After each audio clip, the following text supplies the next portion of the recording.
Cool. So today we got the Google Pixel 9 Pro XL. That name is kind of long, I can't lie. But just starting off with the unboxing. Can't lie, Google just put it in a cardboard kind of box. There's nothing to it in comparison to other phones. You know what you get already with other phones. You just get the phone and the charger, USB-C. But first thing I noticed was the camera bump. Do I like it? I don't really know yet. But in terms of the phone, there's like a premium look and a premium like matte glass back finish with polished metal sides. It makes it feel proper nice in your hand, and I feel like this is just how my iPhone 15 Pro Max is meant to look. You know, it is what it is. This is a newer phone anyway, so I do like the design. The display, you're rocking with a 6.8 inch super Aptra display. It's mad bright and sharp, like even in, you're gonna see further down the line in the night time, it's just super bright. I do like the brightness, but I think that really does affect the battery. But nevertheless, like in comparison to my iPhone, it is brighter. I'm not trying to compare it to the iPhone too much, but straight away, you start up the phone, it works straight out the box, you log in with all your Google stuff. I don't know, but tell me, it just feels weird using a Google phone. Like, it just feels, I don't know, man.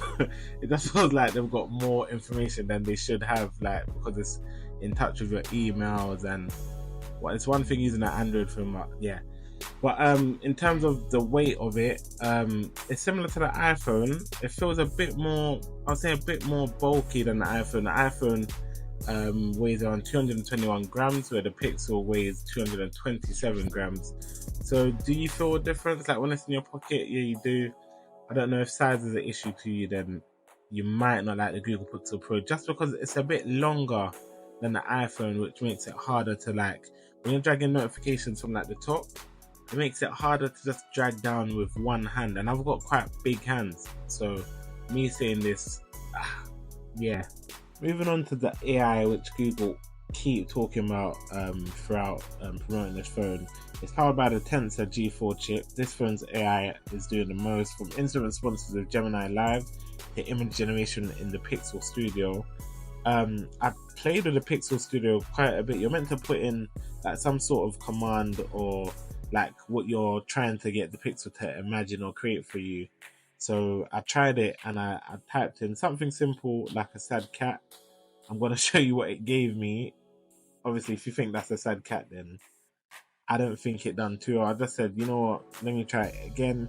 But I went over to the gym, tried it again, and it just wasn't working. Maybe, I don't know, maybe it was the connection. But yeah, I just know that when I did try the Gemini Live, that was the fun part. Gemini is really good, like it's really on point.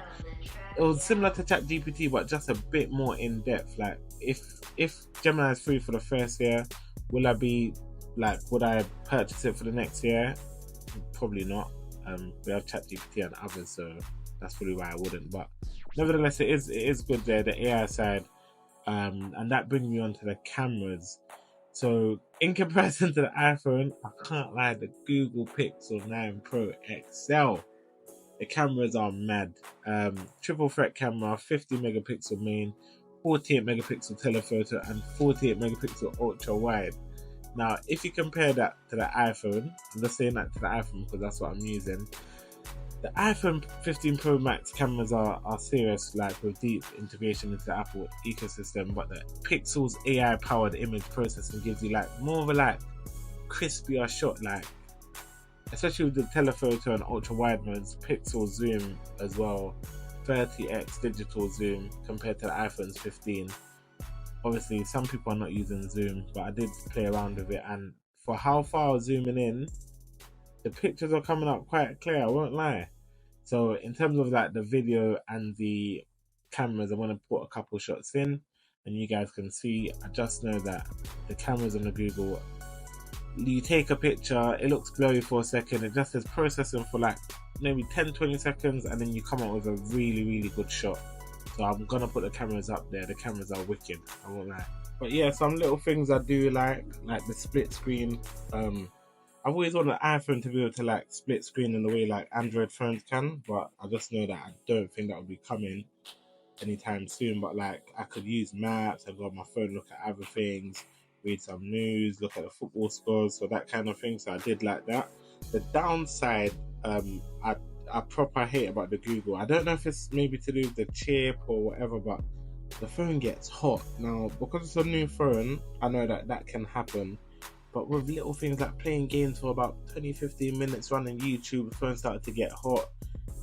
Battery life is just okay, nothing more than okay. If you're like heavy usage, I would say the iPhone, like the performance maybe is a bit more better on the iPhone. I would say the A17 Pro chip is a bit more of a beast in comparison to the G4. But the charging, the slight letdown on the charging. So the charging, it maxes out at, let's say, 37 watts, but you get around like an hour, 20 minutes for a full charge. Wireless charging is a bit like kind of useless unless you've got your own kind of like proper wireless charging kit, which I don't tend to use too much. But I would say it takes a bit too long to charge. When maybe if you're running out somewhere, you're saying, let me just put this on charge for like 40 minutes, 30 minutes, you're not gonna get like anywhere near full charge. Whereas I feel like other Android phones, maybe 40 minutes, you might get a decent enough charge in comparison to the Google. But yeah, that's it in terms of the phone. I do still like it. I do think maybe if you're gonna get this phone, you don't need an XL.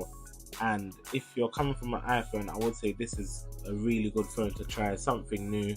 I've been stopped a couple of times about it, like, this phone, what phone is this? Because the camera bump makes people understand that, yeah, this is not an iPhone, this is something different. But yeah, that's it for the video. Like, subscribe, look out for my next one. I'm not going to tell you what phone it is yet, but look out for the next one.